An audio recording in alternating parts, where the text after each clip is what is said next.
Good evening. Welcome to the Privy Council.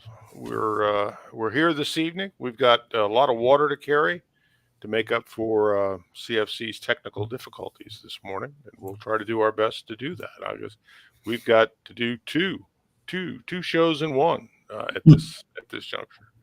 So we'll try to do that. I have the gang's all here this evening, and I have survived the best that medical science could throw at me today, and I'm here ready to talk about as we were talking about in the prep, the Wagnerian opera that is unfolded in Eastern Europe in the last several days. So I don't know. We lost Matt. I guess he'll be back in just a minute. He's been playing around with his internet connection. Has anybody else been having trouble with their internet connections in the last 10 days or so? It's been a little bit of an epidemic. It has. And I'm not sure if I should ascribe anything more to that other than seasonality or what. But we shall see. We shall see. Climate change. Yeah, no doubt it's climate change. I'm sure. I was pleased to see NATO jumped on board the climate ship. Who? NATO, OTAN. I'm sorry. God. OTAN. Oh, okay. The anesthesia is still wearing off. They told me not to do any heavy lifting until tomorrow morning. So, but OTAN has decided that this gives them a charter to run around in the Arctic as well. So I would think that they might be, grateful for climate change as Greenland melts into the North Atlantic, but we'll see what happens. They can look a gift horse in the mouth in many instances. So, Joe, what's new in Michigan? I had a great weekend. Spent some time outdoors. If you don't get outdoors and connect with nature and God's creation, there's something wrong with you. It's a great way to recharge, re-energize, get back out there and get going. So we're doing it for Rainbow Ramadan, and getting pretty excited about stuff. We're almost at Eid al-Fitr for Rainbow Ramadan. So almost. Have a feast planned for tomorrow. Although you guys probably saw that Admiral Rachel Levine has declared it the summer of Pride. I don't care what Dick Levin has to say. So. His mama called him Richard. I'm gonna call him Richard. Yeah, I don't want to get sidetracked on that issue, but I thought it was funny that it is funny. They were so thrilled about running around without their clothes on in New York that they decided to do it all summer. One more reason not to visit New York this summer. One more. Michael Sir. Bennett. Sir. What's new? What's new from your end? What's new from your end? Not a lot. I mean, I'm writing a lot. I'm in my final death throes. I might have a third left, probably less than that. I'm hoping, this first draft will be done this weekend. By the end of the 4th, whatever. Oh, excellent. That's all I've been doing. Excellent. You made mention a couple days ago in I think your Twitter feed, and I feel for you. I don't know how you keep up with. Events. I don't know how you can I don't know how you can outthunk what's going on in the real world.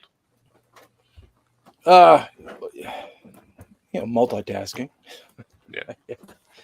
Well, I'm sure we'll get into it. I'm sure you can. Mr. Hoff, Mr. James, what's up?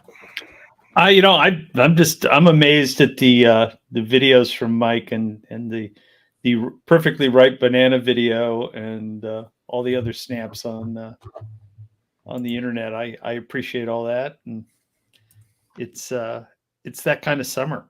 It's like you got to find, as Joe was saying, you got to find good little things amongst everything that's going on. So whether it's going for a walk in the woods or really enjoying that ripe banana, you got to find joy because it's still a little whack out there, and day to day you engage in wacky daytime job work, and you got to seek out some of the beauty. So I'm really happy one of my orchid plants is blooming. So Well, you're in Central Virginia. It's a pretty nice spot to be. It's a good spot to get outside and run around the Blue Ridge and see the things. It is at that. See the things. So Been doing a lot of fishing, so that's been good. then you went and fucked it up.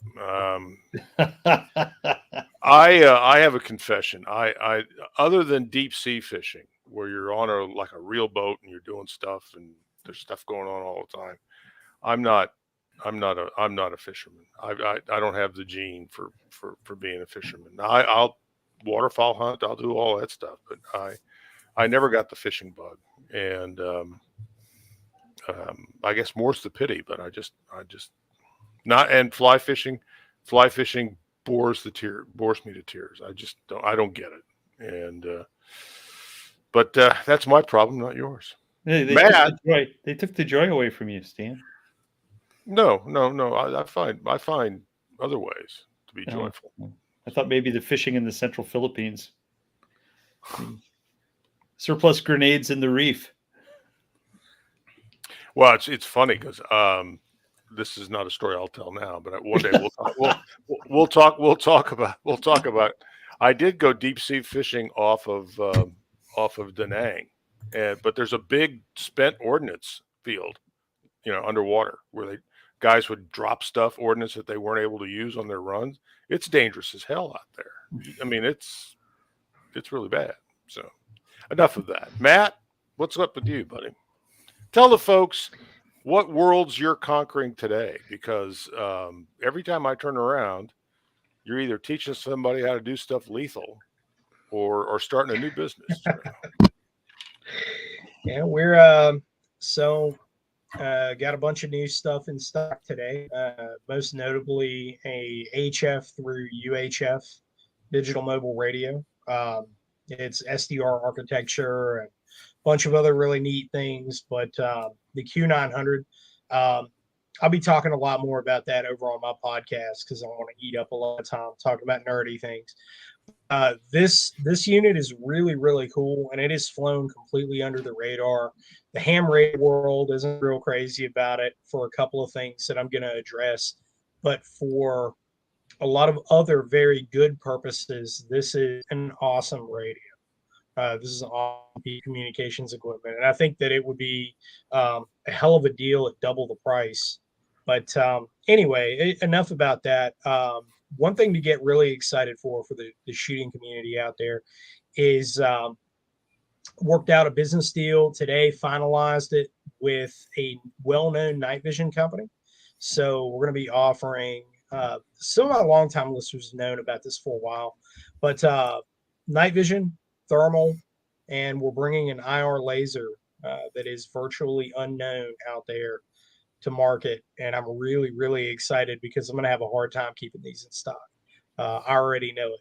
So U.S. made, durable, mil-spec housing on it, very similar to a PEC 15 for under $1,000.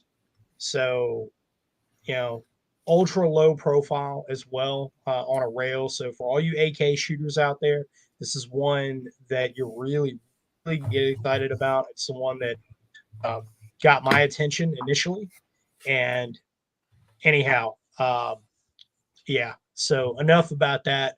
A lot of really cool things in the works. That is brushbeater.store.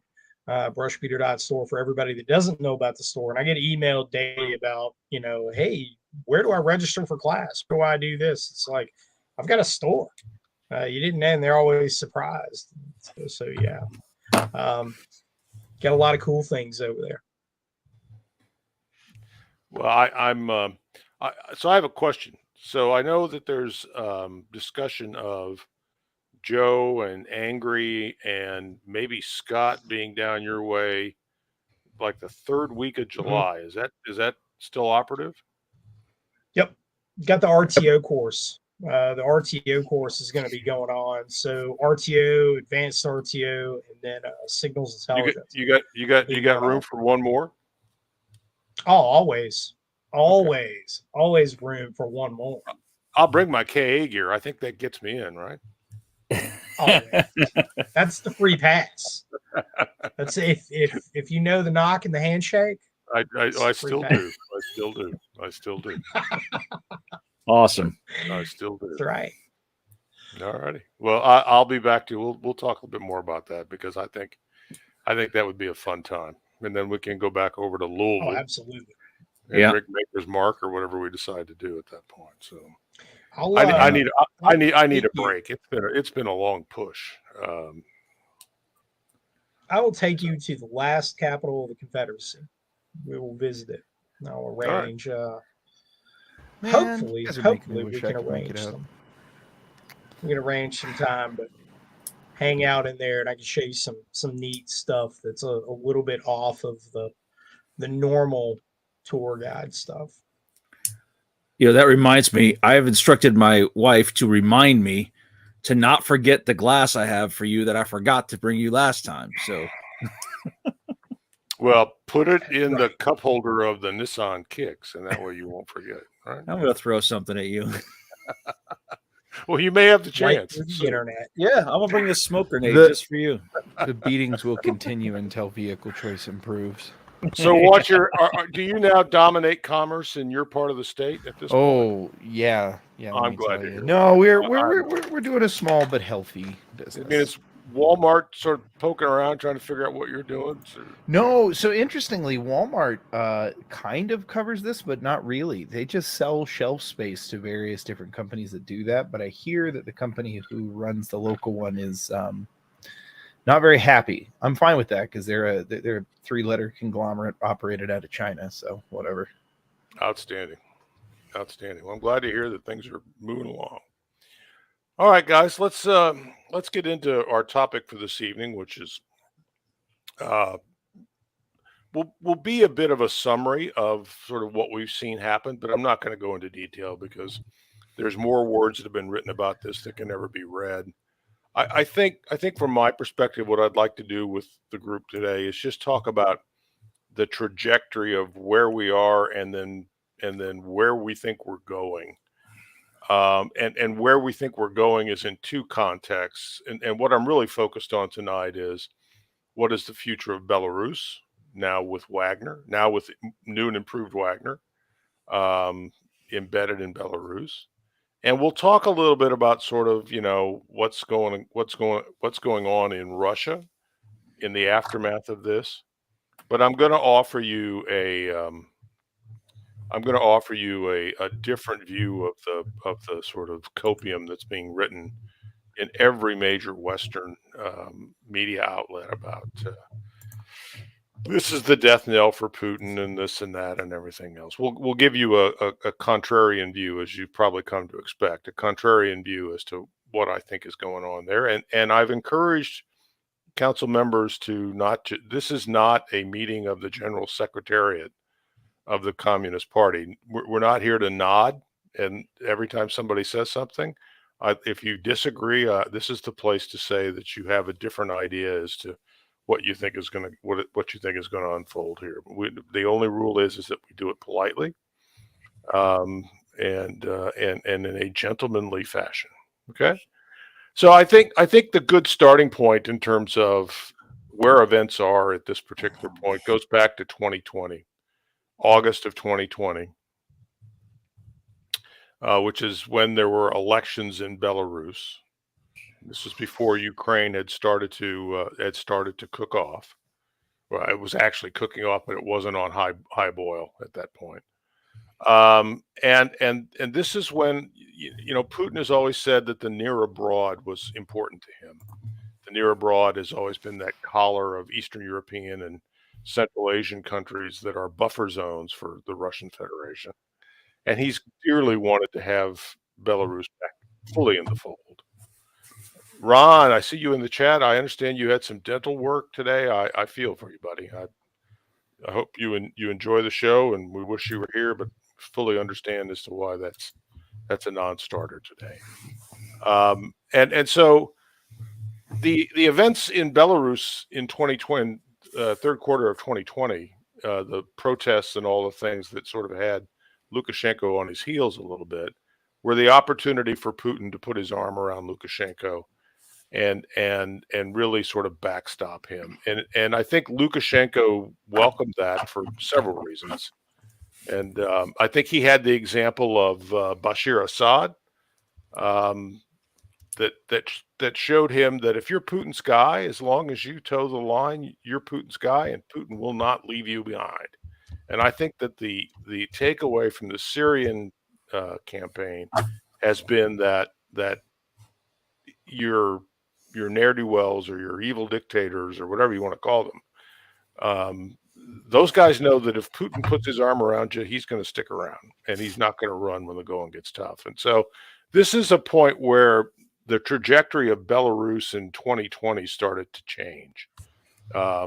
I don't know how much of the $1.5 billion loan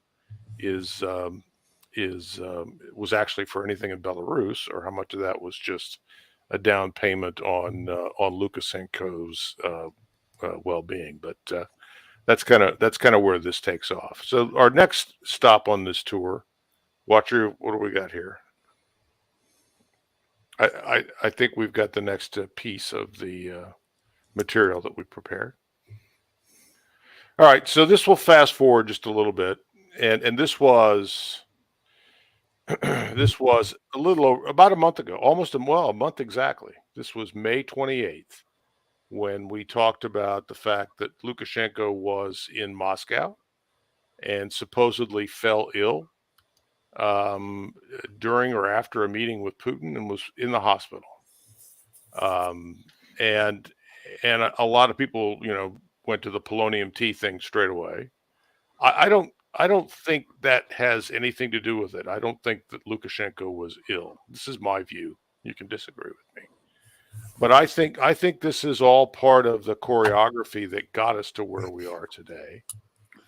And let's remember that Maskarova is a Russian word, and it's been a part of their culture for a very long time. Well, my point to you all is that this meeting in Moscow and the subsequent meeting on the 9th of June in Sochi, I believe, was the final choreography for the Wagnerian opera that we saw play out over the weekend. That was the time at which I think Putin put forward the idea that he was going to take a thorn out of his paw with the Wagner group and populate Belarus with the Wagner group. And we'll talk a little bit about why that does a lot of really important things for Putin, and that Lukashenko was going to be okay with it. And the sweetener on that was something that Belarus had wanted, which was the deployment of tactical nukes to Belarus as a thorn in NATO's, in OTAN's side, and also to give stability in Lukashenko's mind to what was going on. So this was a tweet that I posted. I think it's on the 28th, and Nikolai was there at the time. It's his son. We'll talk a little bit more about his son, and I think that Nikolai, this is the beginning of the hint of the creation of Belarus as the equivalent of North Korea in Europe. So we've now got the official leadership party of Belarus on stage. We're grooming the young son Nikolai to be the Knyaz of Belarus. But first, there's going to be a Putin regency, and I believe that regency has now begun with Prigozhin's exile, in air quotes, exile to Belarus. I'll stop and I'll take comments from the team.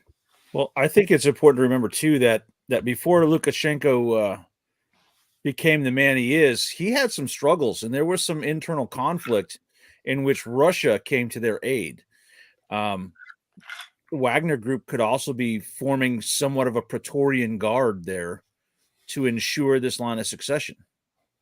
I think there's a couple things that we'll talk about that make Belarus really attractive for Wagner, and but I think the first thing was to secure the regency for Nikolai, and let Alexander be sort of the he's become sort of the bloviating madman to a degree. If there's a 32-minute interview with the BBC that took place, I think, in 2021, and you could start to see the migration of Lukashenko to slightly crazy dictator, and Putin buddy.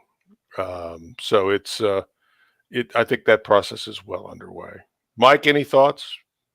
Matt, Jim? I've watched or I listened, I guess, to the show. Nothing to do really with Russia per se, other than maybe an obvious observation. But again, in my view, is more worrying about Russia. The Belarus move.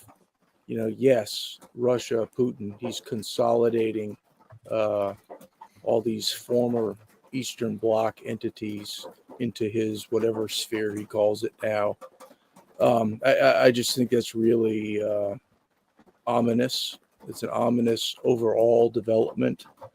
And the other thing that I was thinking with this, I have to laugh when I look at some of the Twitter things and you say copium. When has there been a coup with forces the size that Wagner Group commands, that size coup that gets resolved in a day? Can anyone recall any such thing being, fixed in a day? Has that ever happened in history? I can't think of one. I don't think so. And you would think the light bulb would come on to a lot of people doing this copium. This is clearly unprecedented. If a lover spat, whatever, between Putin and what's his name, get resolved in just a hair over 24 hours, that's got to tell you something. We're still resolving the great People's Tour of January 6th still, right? So, well, yeah. But it leads me to something even more concerning from the U.S. point of view, and it goes beyond this administration. I think it goes into many administrations. But our analysts quote our brain trust that supposedly is driving the country. It's wishful thinking, and they are unable to take obvious new data and put it into a new calculus and crank out with these new variables a different outcome. That worries the hell out of me, and that goes into business. That goes, climate change. It goes into a lot of things that affect us as citizens, and I'm absolutely amazed with this particular incident. And all these people coming out, we have a narrative to protect. My God, every single one of them should be fired as, quote, analysts if they can't do their actual job, and that is to protect us. I mean, I don't want to hear some motherfucker talk just to hear him talk. My assumption is he's competent. He has years and years and years of training or years and years of study, and he's applying that to a particular problem set because he's somewhat unique, and he's bringing something to the table in that analysis, not just parroting today's narrative. And that, to me, this wishful thinking application is absolutely it's mesmerizing to watch, but it makes me afraid. Yeah, I think that is scary, that we're at sort of the dead end of our ability to process a narrative, and that what's going on now is that everybody has to genuflect, tie themselves into knots in order to support the current thing, even when the current thing is pretty obviously not reality. But we have to do that because we can't jettison ourselves from this strategy because we don't have another strategy, or those people who are in power and are running the strategy are so beholden to that strategy, financially and otherwise, that they can't jettison it. And I think being in that intellectual cul-de-sac is, as you say, really a dangerous place to be, because we no longer And have if the those ability. if those Yeah, go ahead. people, if they cannot retract from a given narrative based on new data, I had something else in my mind. It's already gone. But they're of no value. They need to be fired. We need people that are adroit in their thinking and can then come forward with new recommendations to whomever, and wait for the blithering idiot in charge to still fuck it up with bad decisions. But you at least gave different courses of action based on factual information. I just find it worrisome. I mean, a worse example is COVID. It was clear the vaccine kind of was not all it was, and it was that simple. It was a simple thing to say, okay, this vaccine is not effective. We need to change our strategy. My apologies. You know, and if you can't do that, we don't need you to be at the levers. It's not a new thing, Mike, but it's become more rigid. I mean, I couldn't sleep last night, and so I was flipping through and I started watching the movie made in the 60s about the Battle of the Bulge. That's got Robert Shaw and Henry Fonda. Henry Fonda plays an intelligence lieutenant in the Ardennes, and he's convinced that the Germans are going to attack through the Ardennes at Bastogne, and that very thin point in the American lines. And the entire chain of command thinks he's crazy now. And they start down and they say, you know, you were a cop for 20 years before you joined the army. Nobody else in the intel community has come to the same conclusions and places no credence on your readout on this. And he said, what makes you? He says, because I talk to people. He'd been talking to German prisoners and one thing and another. And so the intellectual inflexibility of large organizations is not new. I think, though, that what is new in our instance is the spread and the amount of rigidity. You have to embrace the narrative, or you are politically unreliable. And if you're politically unreliable, you're out. And I think that's what's dangerous about what we're doing now. So, and you know, I think we'll lead into that. That sort of leads me into Jim, and I know Jim likes to talk about this quite a bit in terms of the inflexibility of the American position, from a business perspective, from a military perspective, from a diplomatic perspective. And I'll ask you to pull up that picture of Nikolai in his school uniform, because this is something that I had lost track of, but I think it's a nice segue into shifting the conversation to Jim's thoughts. Have you got it? That one. Okay. So where does the Knyaz of Belarus, where's he going to school these days? Beijing University. Oh, interesting. So, how much you want to bet, though, he has a Russian, not a Belarusian security detail? I don't know the answer to that, but I was scrolling around today, and I was surprised I didn't know this, and B, I guess I wasn't surprised that it's actually true. But that colors things a little bit, does it not? Absolutely. I found that interesting. So anyhow, he's being schooled up. It's just kind of proof that the more things change, the more they stay the same.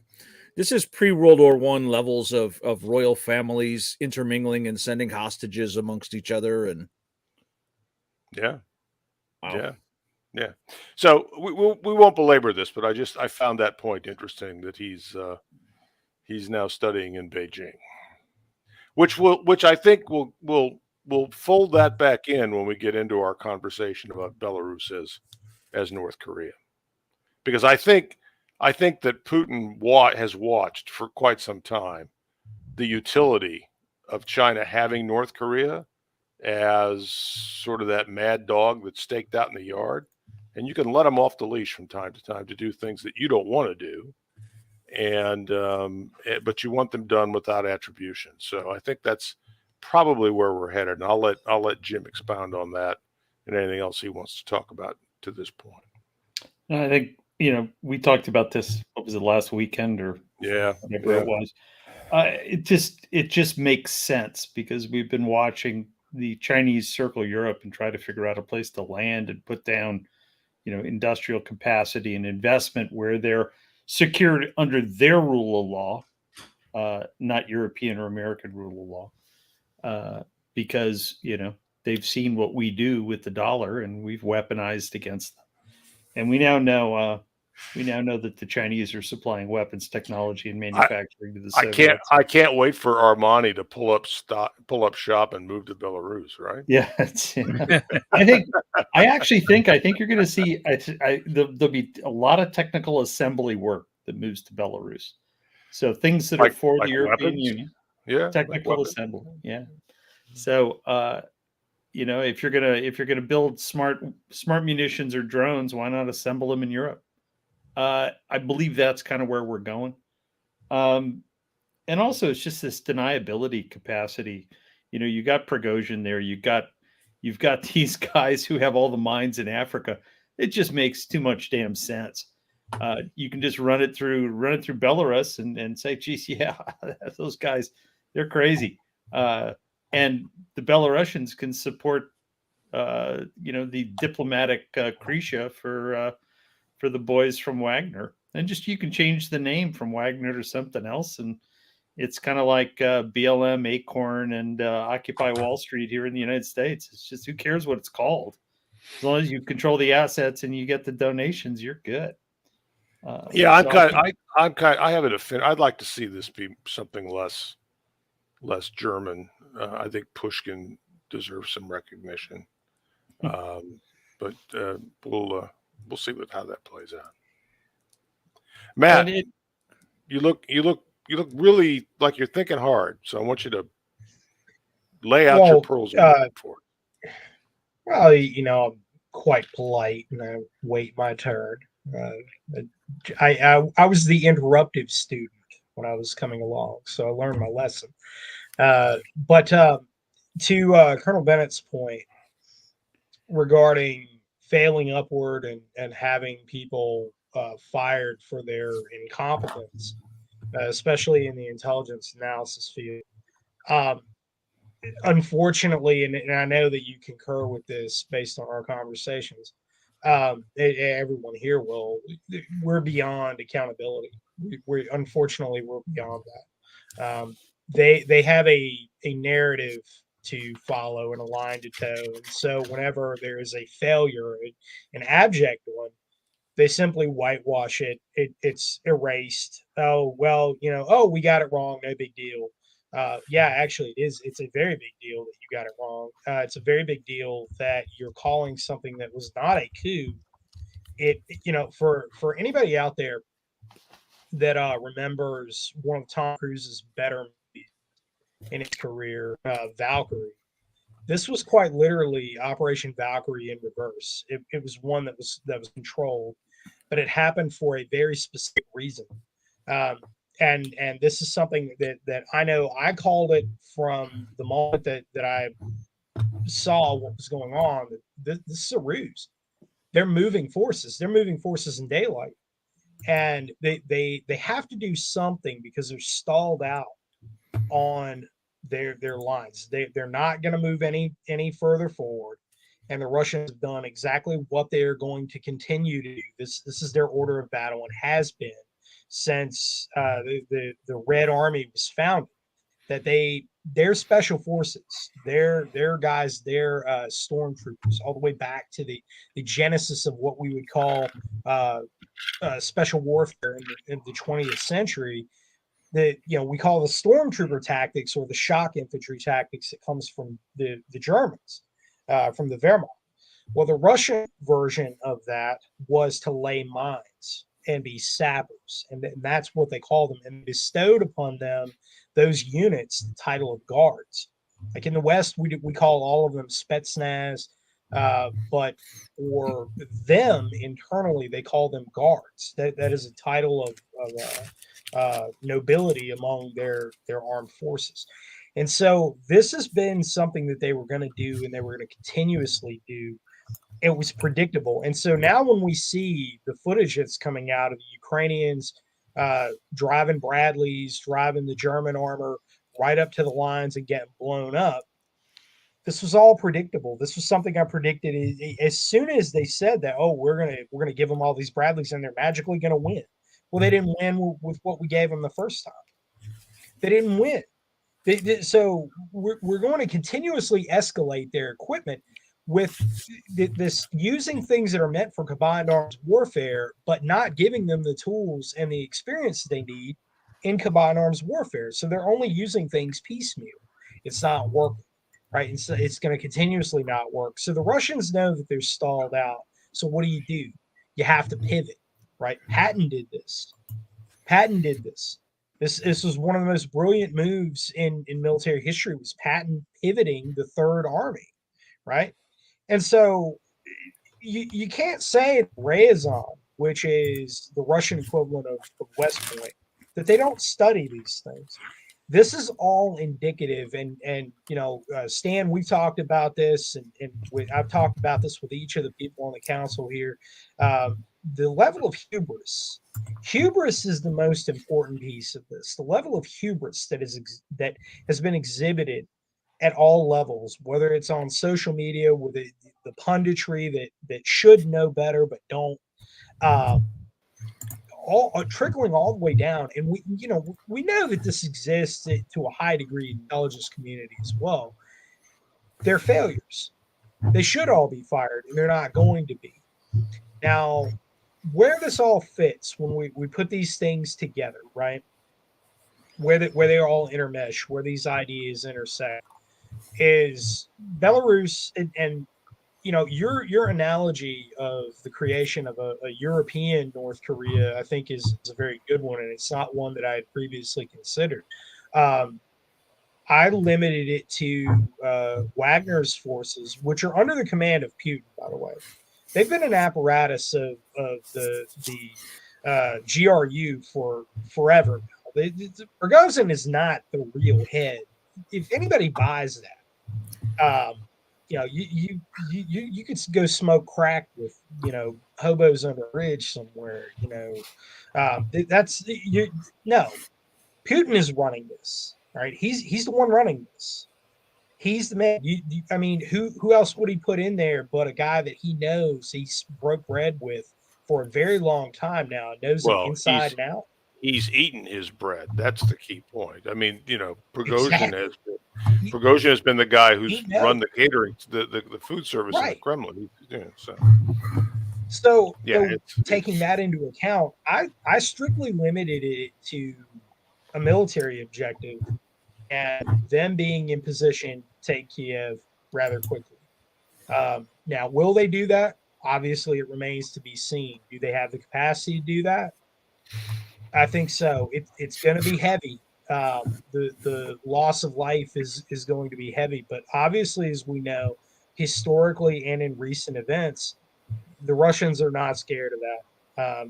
They will lose. They will throw bodies, just like Grant at Vicksburg. They will throw as many bodies as they need to the front until they win, until something breaks, and they're going to continue to do that. I think that's what ought to have the Ukrainians concerned. The Kiev regime, the Zelensky regime, I think that its days are numbered. This is going to be a horrific failure for the American intelligence community, and I think that we're already seeing the early fractures in NATO now. Just wait until Kiev falls. Well, I can say this. I can say this, that it's pretty clear that Poland and the Baltic dwarves, they understand what's going on. Those because they are vibrating. They're like a tuning fork that's been hit on a desk. Those guys are vibrating at millihertz at this point. But I don't necessarily see anything else going on. I was struck with the notion that while all this was playing out, the Ukrainians did nothing in the context of their offensive. And I would have thought that that if you had storm shadows or you had whatever, long range weapons that we or NATO or some OTAN has given them, it would have been the time to have done something to sort of foment or further foment the disruption inside Russia, for that matter. I mean, nobody wants to drive Bradleys into the minefields that I've seen videos of people just, being decimated as it relates to the strategy for the current counteroffensive. But I was amazed that they did absolutely nothing. I'd like your guys' view on this. I think that was Washington telling them to stand down. I believe that's a manifestation of us jerking their chain and telling them to not do anything until we see how this plays out. I think originally I kind of dismissed the whole claims of, well, we know where the 6.2 billion went. Ha ha ha. Kind of inside joking. Yeah. My friend Ian Burlingame was commenting to me about that, and I disagreed with it, and kind of just like very derisively dismissed that as this is nonsense.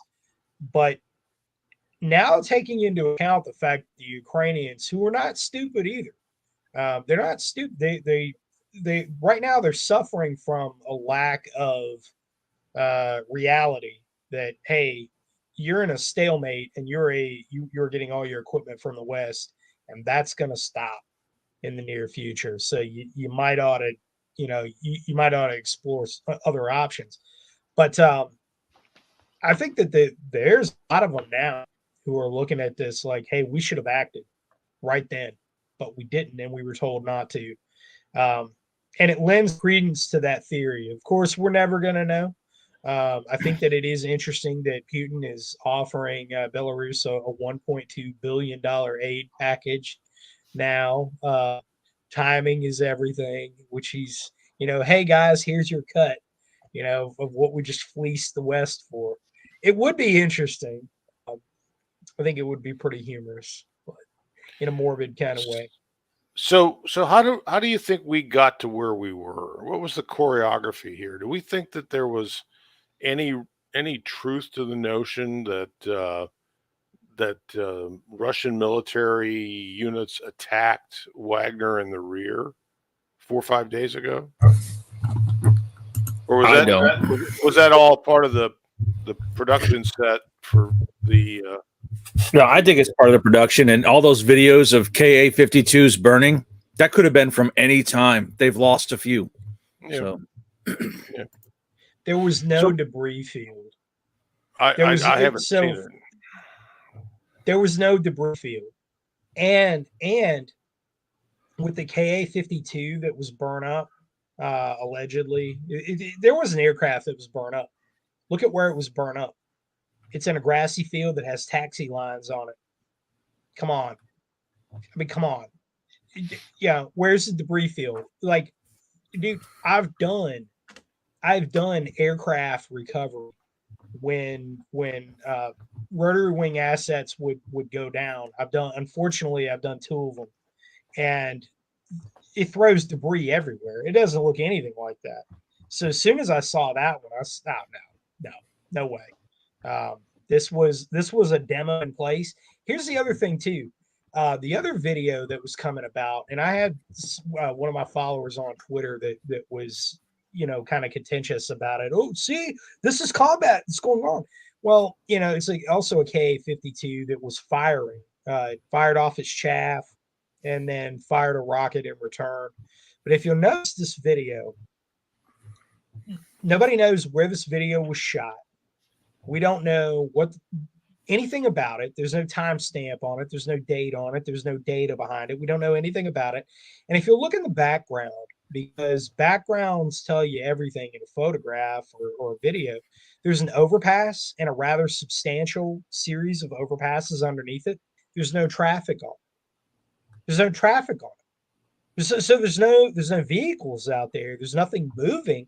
If this was all of a sudden a crazy coup that was in progress and it was a civil danger that was to the Russian Federation, you know, within an hour or two, do you really think that they could shut down all the transit off of major arteries like that? I mean, we don't even do that in the United States effectively. You're still going to see people driving around. Within an hour or two, this is ridiculous.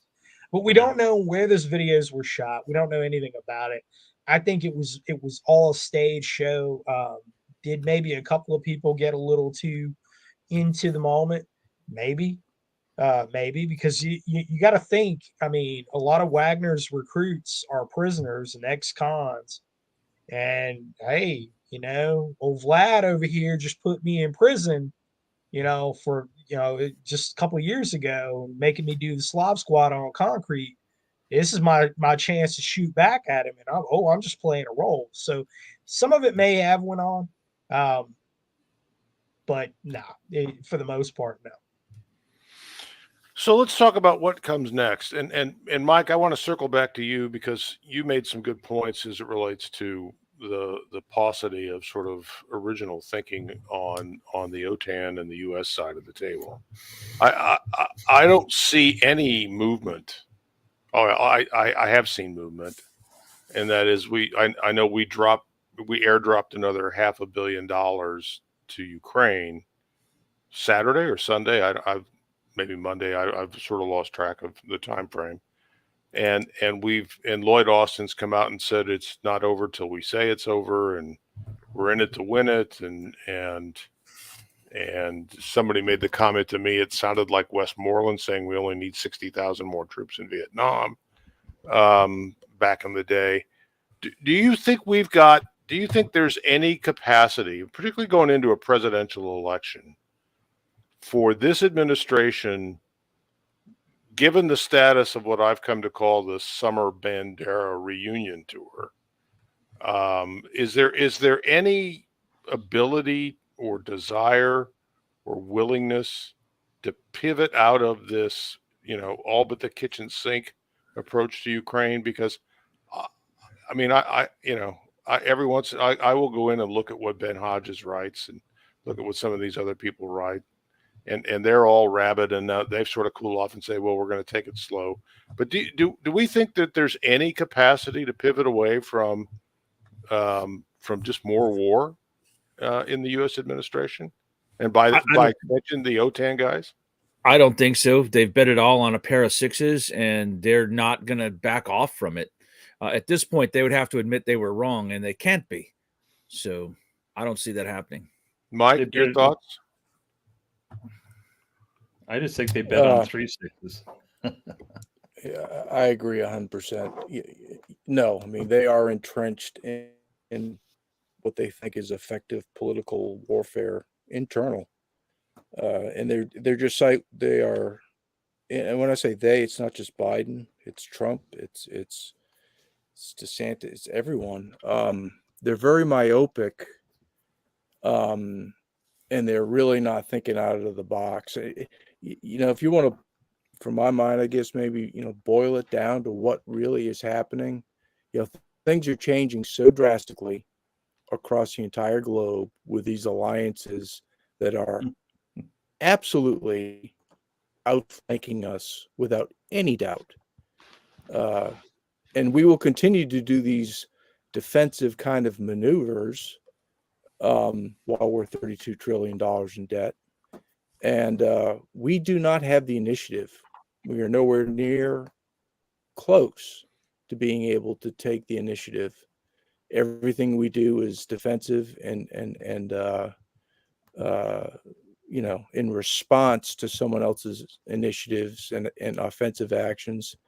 And we still play that poorly. So I'm looking for the guy that has the balls to stand up and say, we're $32 trillion in debt.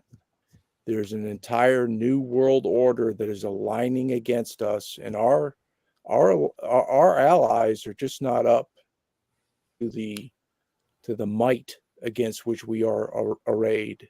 And we need to do something very different. We need to divest, and just, orient everything we got left on this hemisphere from top to bottom. There's our conquest. That's what we need to do. Everything over there is over there. Yeah. And it's Well, logistically challenging, great expense, yada yada.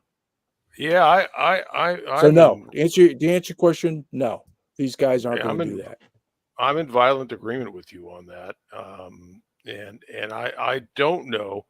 Is that RFK Jr.? Is he making his way to that position, do you think? And is that going to matter in the context of democratic politics? See, this is the sort of thing that kind of drives me crazy about Twitter or social media or the news in general. All we see is, oh, look at Robert F. Kennedy. He must be on steroids. He's got a big chest and he lifts weights. I don't fucking care at all, one iota, about anything other than every single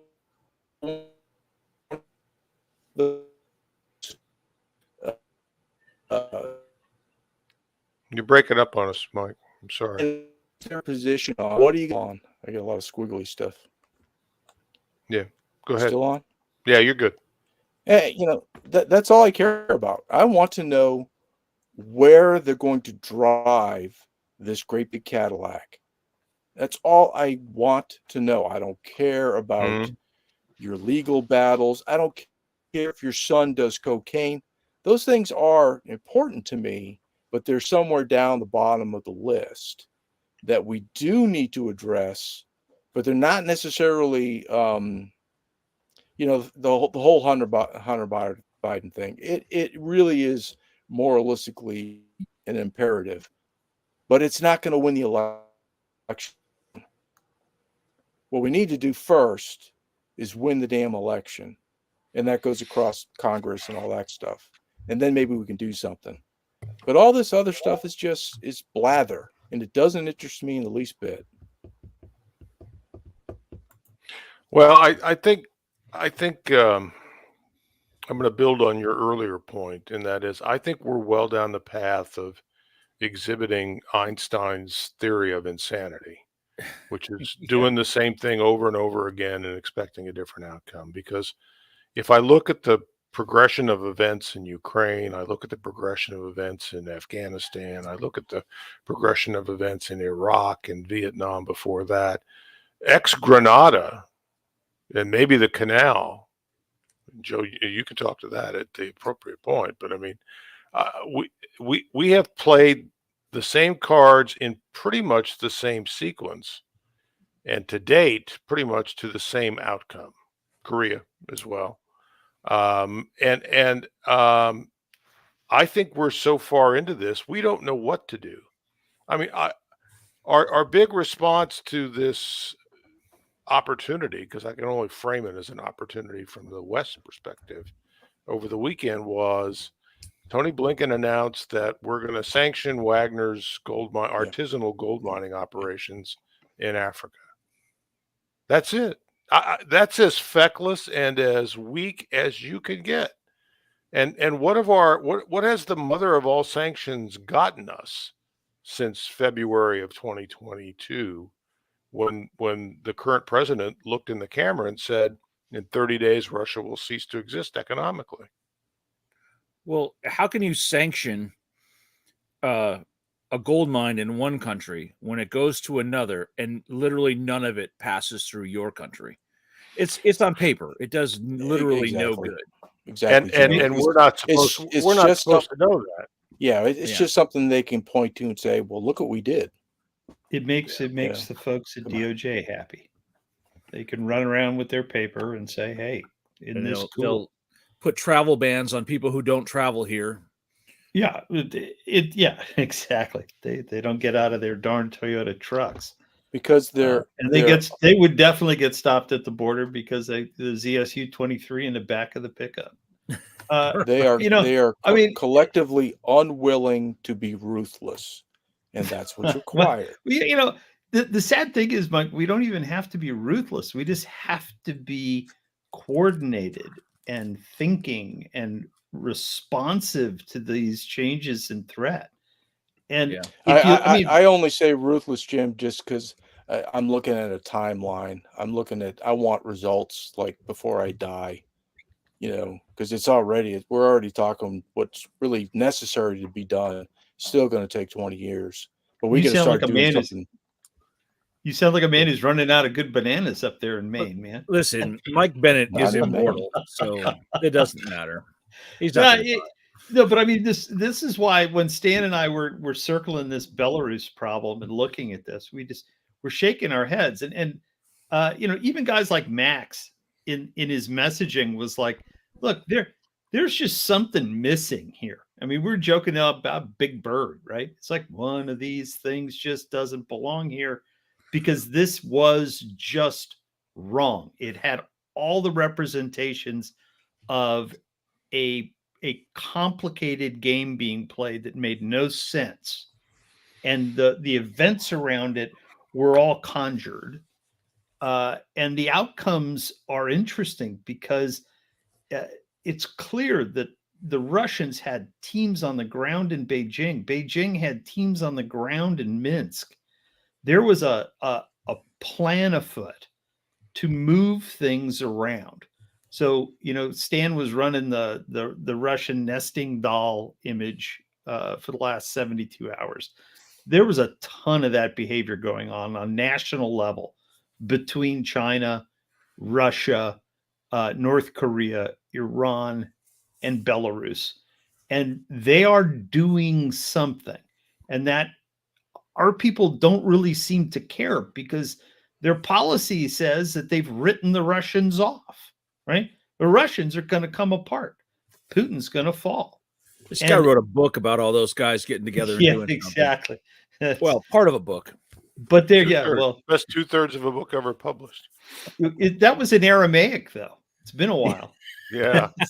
So, but you've got this interesting problem, which is, they'll say something like, Belarus isn't important anymore. It's a sideshow. And, the Chinese investment in Belarus, the Chinese are more than 50% of the industrial investment in Belarus. The Chinese are capital heavy and long in Belarus. The Russians are their partners in these investments in Belarus. The monies being used are coming from the artisanal mines in Africa. They're coming through the banks in Dubai. This is the stuff that we don't understand. We think that if we say, oh, don't do that, we're going to sanction you, that they're going to stop. No, they're not going to stop. They're going to build their little kingdoms in which they can do this stuff. And Belarus has good labor, decent education levels, and they can build sophisticated electronic components, read weapon systems, and we can't do anything about it. And so the Chinese and the Russians are going to cooperate on this, and so are the Iranians. And guess what? They're going to make a lot of money selling those in the Middle East and Asia. Yeah, they're going to rename it Victor's Arm Mart. Yeah, exactly. And I can guarantee you Bout is on the ground in Minsk, helping explain how you're going to sell this stuff. Well, yeah, and aren't we glad? That we let Victor Bout out of the Supermax prison for the WNBA player? And what Evan, what's the guy, the Wall Street Journal reporter? What's his name? What do Evan's parents think about that? I mean, he's still in the basement of the Lubyanka. Brittany Griner is back playing basketball, and the world's #1 arms dealer in the history of arms dealers, and that's a pretty substantial list, is now in Minsk getting ready to fire up the machine all over again. But we got out a trans African-American basketball player in return. So what a deal. What a fair deal. trade. Seems fair. Fair So, trade. yeah, Go ahead, so I think Mike. I want Mike. I sorry. got Mike off. It's almost as good as Berndal. You know, it's the same. Yes. Yeah. It's It the is same. Bergdahl level sort of stuff. It is literally the same thing. Yeah, you were saying. I guess I caught Stan wincing in your talk there, Jim, when you said we. And again, it goes back to General Mike Flynn got fired from DIA basically because he was kind of going a different direction than Obama administration. He was doing what he thought as a 30 some odd year military intelligence professional, analysis with an unbiased look, an unbiased outcome. His direction to all the people that work for him is look, follow the facts, go down that road. These are the facts. And then tell me what you think based on that data. And I'm going to run that up the chain. So you saw this kind of, we're going to take actual thinkers that are in the apparatus called the United States government, and we're going to squash them. That fell under Obama. And where I'm going is I do think there are people that are, wearing a blue badge or whatever in the United States government that impartially look at all this stuff and probably in their own minds have formulated, maybe even written stuff down, and sent it up the chain, and it got quashed at some point. I don't think Americans are that fucking stupid.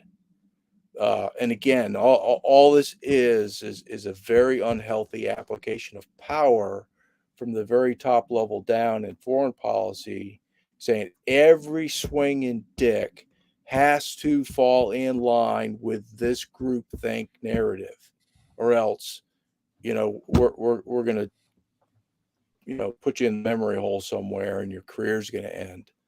But I wouldn't. I wouldn't arbitrarily just say everybody was fooled by all this stuff and believes. Yeah, it's floated up to the top where there's corruption, and they're kind of controlling this narrative. But I think there are some people that have enough brains to put one on one together on this. I have some faith. I agree. Let me shift gears here for just a minute. I want to talk about what are the ripple effects in Russia of this, intended and perhaps unintended. There's enough ink that's been written about how this seals Putin's fate. He just doesn't know it yet because he's been shown to be weak. Wishful thinking.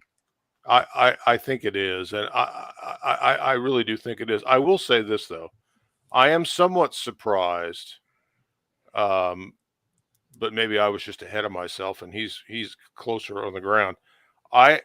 We saw Shoigu was under house arrest. We saw Shoigu at the meeting where the MOD guys got dressed down.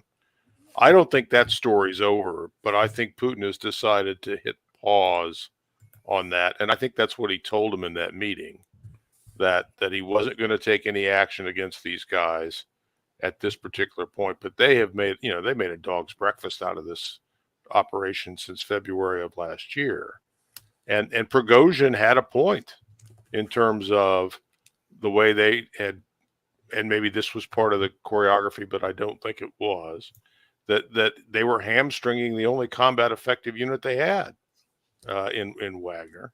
So I think that portion of the opera still has to play out. But I think for now, Putin has said, I'm not going to give the West any more fodder in this situation. And I think by not being vindictive or not taking action against Shoigu and Gerasimov and everybody else, I think he's frozen everybody else in place. Look, he understands the power structure far better than I, but I think he's frozen anybody who might be an opponent, frozen them in place at this particular point, and not given them a reason to make any more trouble. I think he's very focused on finishing up the Bandera summer tour. I think he's very focused on getting this move there was a band, or it was Pantera, not Bandera. But there, I think he's very focused on getting the pivot to Belarus done, and then we'll see what happens to whom at some point. So I know I should know this, but has Gerasimov reappeared? I have not seen him. No. Yeah, I haven't either. So that's still an unresolved question. I haven't seen anything on him, but Shoigu's been really, really busy with the Chinese and the Cubans, and I'm going to assume the Belarusians. Well, somebody said that the fact that he's been appearing at meetings proves that he's not under house arrest. I said that actually does no such thing. Yeah, that I doesn't. mean, if you're under house arrest, you can make him appear wherever you want. So. True, true, I'm gonna guess- and I would not put it beyond Shoigu to have sold Gerasimov down the river, and Absolutely. Exactly. he may be the guy, because Shoigu is a survivor. He's proven that. And Gerasimov may be the guy who gets the bullet in the basement of the Lubyanka for all this stuff. We'll see, and we won't. It may already have happened, and we just don't know about it. So I see that Prigozhin had his Embraer in Belarus, and then I saw that it turned around and flew back to Moscow yesterday. But he's there, and I literally read he's looking for housing. So he's running around with a real estate agent, I guess. And there's 8,000 Wagner troops on their way to a camp about 200 kilometers from Kiev, building out a facility there that ultimately will house about 24,000 folks from Wagner. And they're embraced with open arms. Lukashenko says he wouldn't mind at all to have a unit like Wagner around. Those boys know how to do some stuff, and it'd be helpful to have around the house. It's probably like that old base that was in Expendables 3. Or is it 2? I don't know, whichever one it was. It's Well, like New York City. I don't Mel know. Gibson totally lives there for real too. Like In totally, Belarus? Yeah. that's totally his place, man. Well, I was Him and kind of Steve thinking it Seagal. was. I was, and Depardieu too, right? Doesn't he? He's a Russian citizen these days. But Yeah. I was kind of waiting for Mike to come back, because I was thinking it maybe looked like Fort William Henry Harrison there, where the Devil Brigade outside of Helena, Montana, when they got there. But it won't look that way for long. So, and apparently Lukashenko's got his defense minister on board, said he wouldn't mind having some boys like the Wagner boys around as well. So we'll see what what's happens. most telling in this is that if I honestly believed that someone had just attempted to overthrow my government, I wouldn't immediately sign a contract with them to guard my nuclear weapons in a third country. No, Yeah, there's a lot of tells No. in here. There's a lot of tells in this I mean, process. I've only been in a security business for, I don't know, 30 something years, but that seems like a bad idea. Well, I think for folks, and there's a couple of ways to go about this. I do want to spend a little time on Wagner. And Watcher, if you've got that map, or we can start with this. I think, Jim, you sent me that article from Forbes. You want to run us down through where Wagner's making their money these days? It's mining, protection, and security across Africa. They're beginning to go into Latin America. It's anywhere that there's a government that is unstable and prone to payoffs. They're the perfect people to have support you as you do your capital heavy mining operation, because they're not subject to the legal strictures of other organizations. So, you've got something that has the flexibility of transnational organized crime. If you'll stop right there, Watcher, I want to hold that thing on Syria, because I want to come back to that. So you're good. Stan's good to stop on the Syria thing, because, it's an example of where we've had sufficient amount of time to see where the money flows are and the impact of those money flows, and some of the purpose of why we still have forces on the ground in Syria. I think Stan's better to talk to this, but they are everywhere that there is a problematic, resource-rich environment that they can operate in, and there's always somebody who'll buy a commodity. Doesn't matter what the commodity is. Yeah, I saw some video from over the weekend while everybody else was looking at Russia and Ukraine about Russian forces shit hammering the latest mullah caliphate, whatever, in Syria. And I think it's worth noting that Wagner was doing what our 900 troops now do in Syria, all during the Syrian civil war. And we sort of took a bite out of their cash flow by interjecting our troops on behalf of the Kurds in terms of providing security for oil shipments in Syria. But if we pull up that map, I think, Watcher, it really is worth 1,000 words in terms of where Wagner is operating. And it should give you pause that one of those blue blobs is Venezuela. I was going to say Venezuela, shocker. Yeah. So it's I see one of my favorite places to visit. Liberia appears to be on the map as well. Oh. Yeah, Libya for sure. It's what's that section of New York? It's Hell's Kitchen all over the place. I mean, it's where the Cubans used to be in Africa, basically. You know what? That's actually a good point. It's where the Cubans used to be. Well, I have a feeling you're going to see Cuba light up soon. It'll be a pretty color of blue with some of the Belarusian green ribbon. I'd also like to point out Sri Lanka over there. Yeah, they've got the port contract, I think, up north. So yeah, they go where we can't. These are all countries that it's very difficult for Americans to operate. Are we going to get Mike? Are we going to get Mike back because Mike is uniquely positioned? Nope, he's got to go. No, he had to go. All right, that's too bad because that all of that blue stuff in Africa is Mike's bailiwick, particularly for Brian O'War, the book that he wrote about the lithium mines and so forth. That's ground zero. And so you've got Sudan out there. You've got that all lit up now, and so there's got to be somebody like Wagner who can protect those assets. And the Chinese are beginning to send their private military contractors in, but the Chinese just don't have the capability that Wagner's developed over the decades, right? Wagner's they're obviously smarter than us. They're not in Somalia or Ethiopia, so there's no resource. Exactly. If there was gold or oil or rare earth of consequence, they'd be there. But that's the tell. If there's something to protect and something we can take out on trucks, if we can be the logistics security folks and we can be the banking folks, we'll do it. So it's a transnational enterprise, guys, and it's too valuable to give up. And this is why Chinatown, Jake. It is Chinatown. This is why I chuckle when I read all these articles, and I shouldn't do it because it's not good for my blood pressure. Not that there's anything wrong with it, but I mean, I read all these articles about Putin's not going to sign a new contract with Wagner. Okay, so who is Belarus? How's Belarus going to pay for Wagner? The aid package from Russia to Belarus.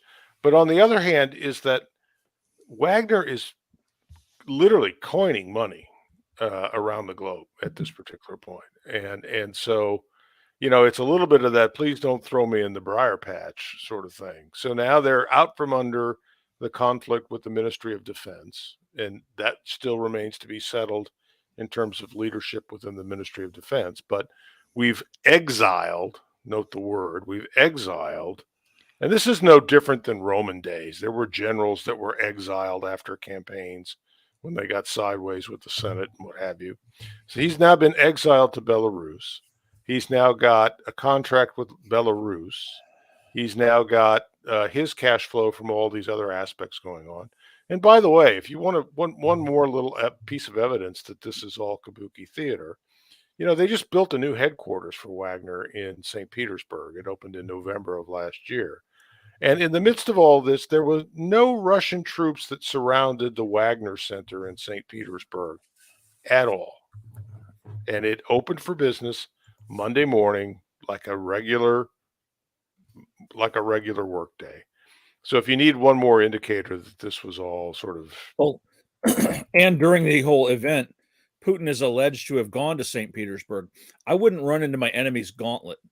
no, And that's another point I wanted to point out about this whole thing is that he wouldn't have launched an actual coup attempt from Rostov-on-Don.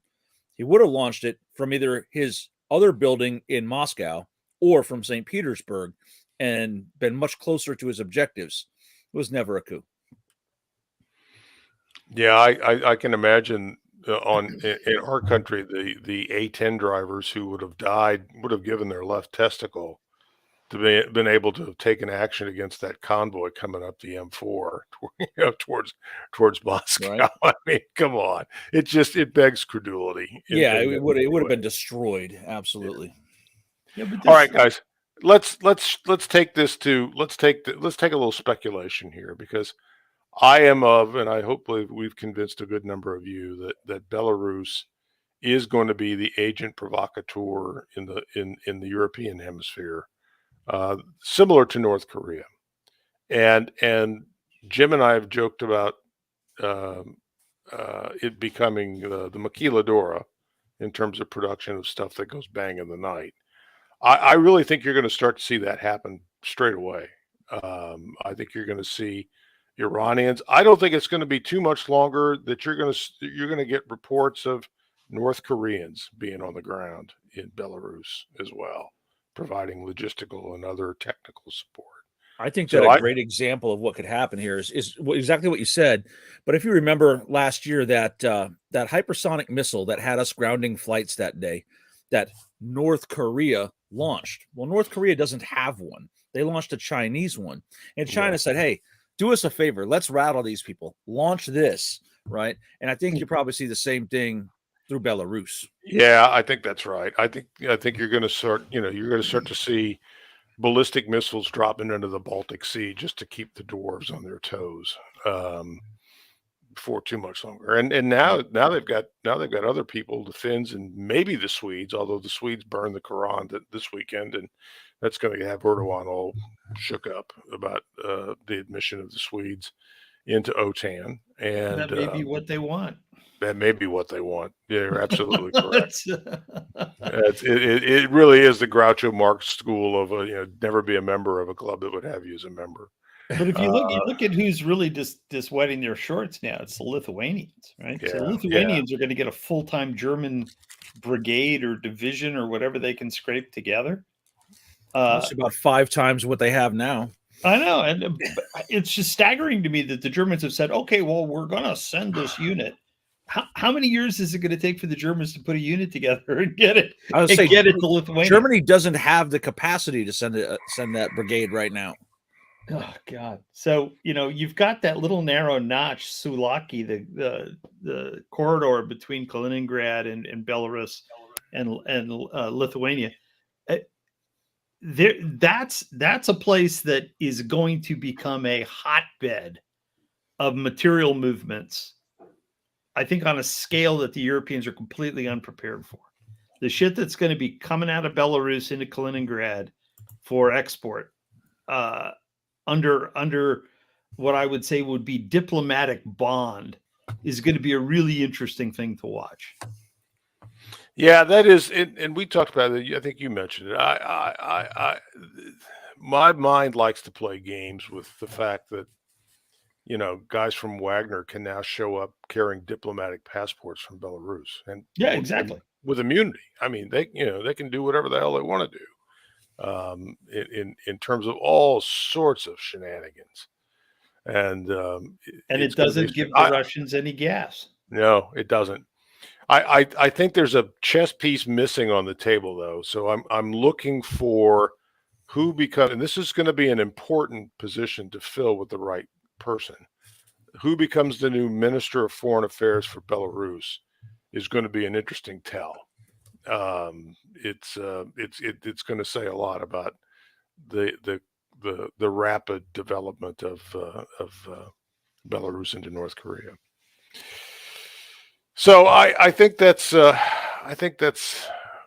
pretty much a wrap on this evening, guys. Unless you've got something else you want to talk about, or you want to touch on, give you all a chance to talk about what you're doing or what have you. But I think you need to watch what happens in Belarus. I think it's going to become probably the most interesting place, certainly in Europe. And I think that we have not seen the end of Wagner. And if you really think about it, there's no way that Putin would throw away something that has developed such value for him. Right. Just no way. Yeah. So. And they've been sent away to boarding school because they've irritated the family, right? Yeah. And he wasn't able to take the family apart at this point in time, but he remembers who's being a pain in the neck. Do we have any super chats that we need to back up on, guys? Will the world get over U.S. threshold?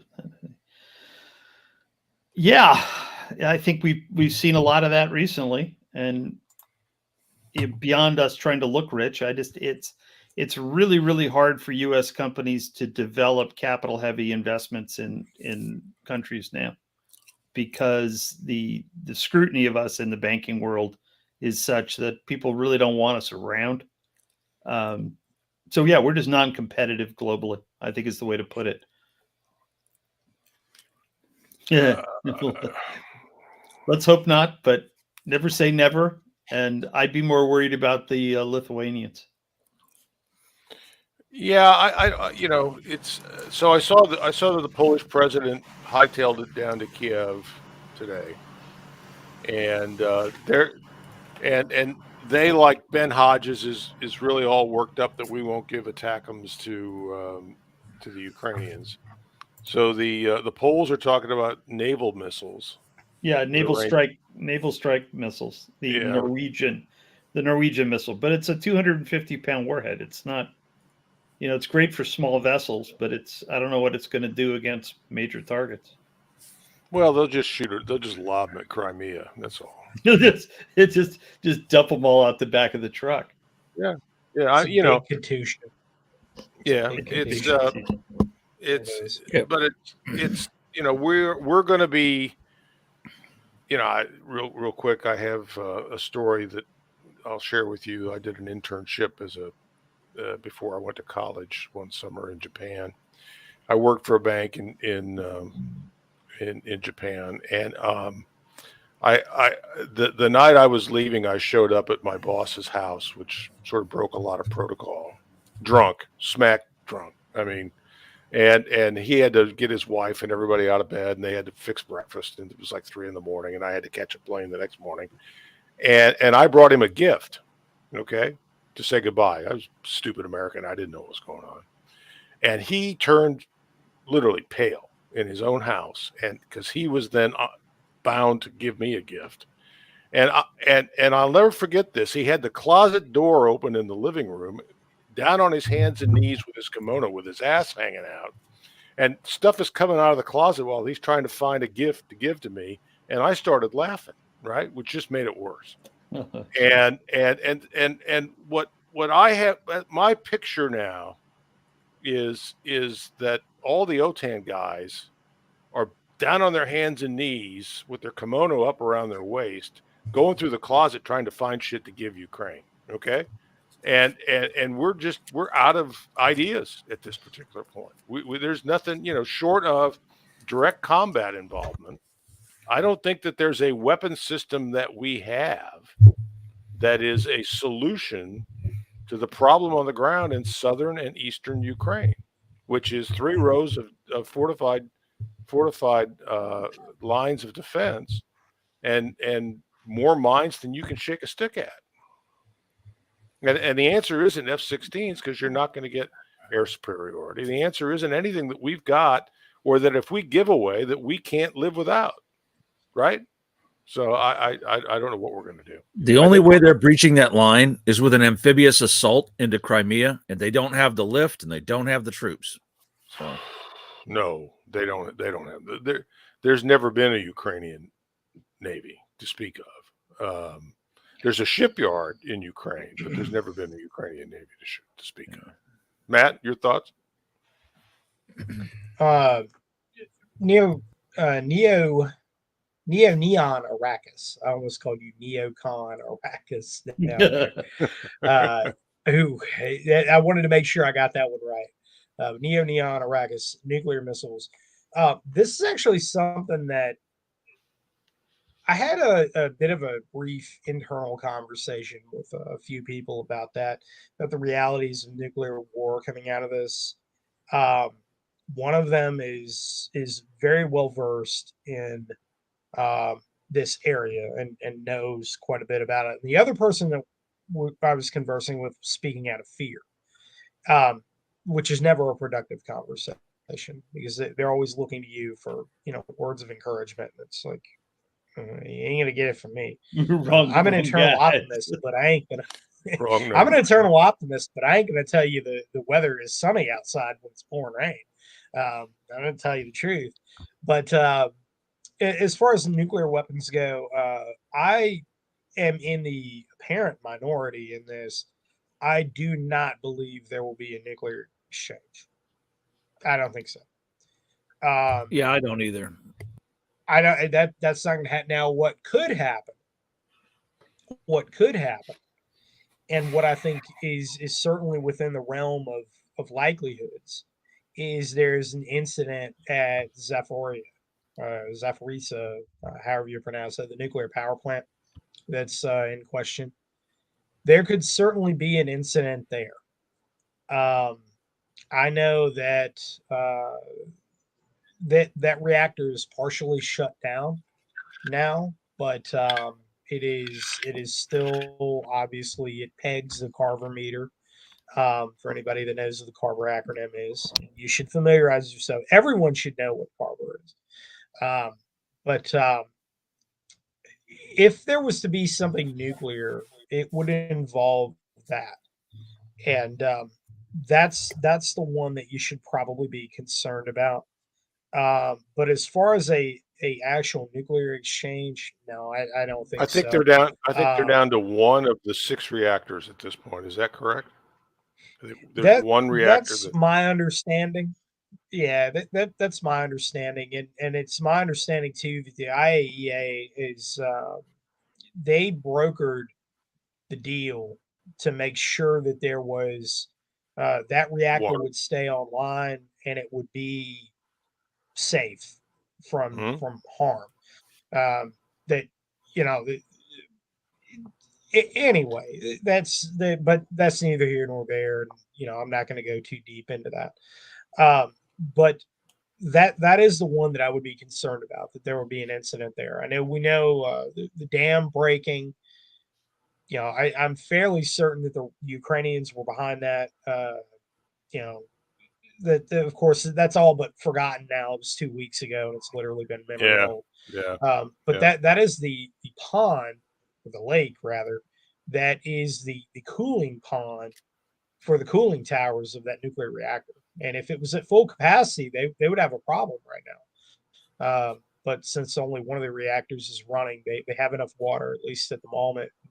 Apparently will continue to be that way in a partial shutdown, where most their boilers are shut down. But to your point, though, as far as the nuclear exchange goes, no, I don't see that happening.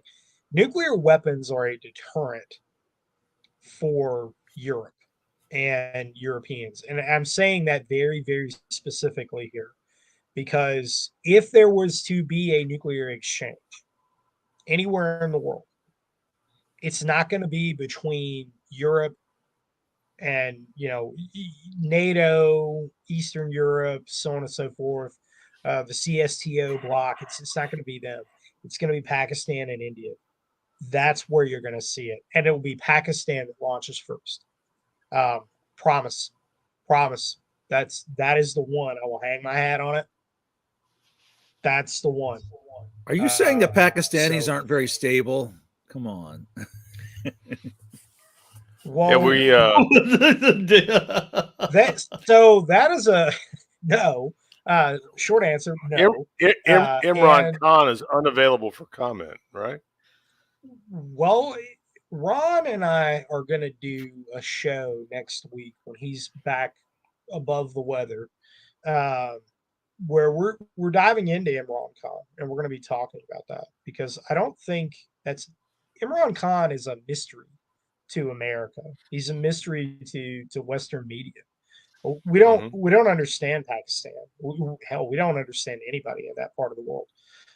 But we definitely don't understand Pakistan and Imran Khan and the populism that gave him his rise to power, the dynamic that the Taliban plays now, the dynamic that ISIL plays as well, how the politics of Kashmir and politics of Modi all are kind of it's not even a three-way dance at this point. It's like a seven-way dance, and none of the outcomes of that are good. And unfortunately, it pains me to say this, but I think that China right now is really the most influential stabilizing partner in Pakistan long term, and that's not good. That is not good at all. But it seems like it's the reality. You know, you mentioned Modi in India. I have it on good authority, according to the president of the United States, that he's actually the prime minister of China. So, Well, yeah, same, you were gonna steal my thunder there because I wanted to go out with some good words that at least we can hang our hat on is that Putin's losing the war in Iraq. So that's yeah, I'm really glad that he's. At least we have that, right? At least we have that. You'll always have Karbala. All right, guys. Thanks very much. I appreciate it. We will see you next week, and have a great balance of the week. As we go off, Matt, hang on because I want to talk a little bit about the G camp and what have you. So if you got a minute, otherwise I'll circle back to you. Okay. All right. Thanks everybody. And let's stay safe and let's keep your head on a swivel. But if you two are looking for housing in Minsk, I have a number of good real estate agents that can help you out. I think you're going to see. I think a lot of the other bad actors in Russia, particularly in the cyber sphere, I think they're going to be opening offices in Minsk if they're not already there. Yeah. I think Minsk is going to become the prickly end of the cyber spear, because again, it gives the Russians the ability to say, "It's not us. It's not us. It's the Belarusians." And we like them. They're part of our family, but everybody's got a family member that's a meth head and whatever. And so I think you're going to start to hear those lines. I think Lavrov is practicing those lines in front of the mirror as we speak so that he can do it as only Lavrov can do it. So thank you all. Have a great evening. We'll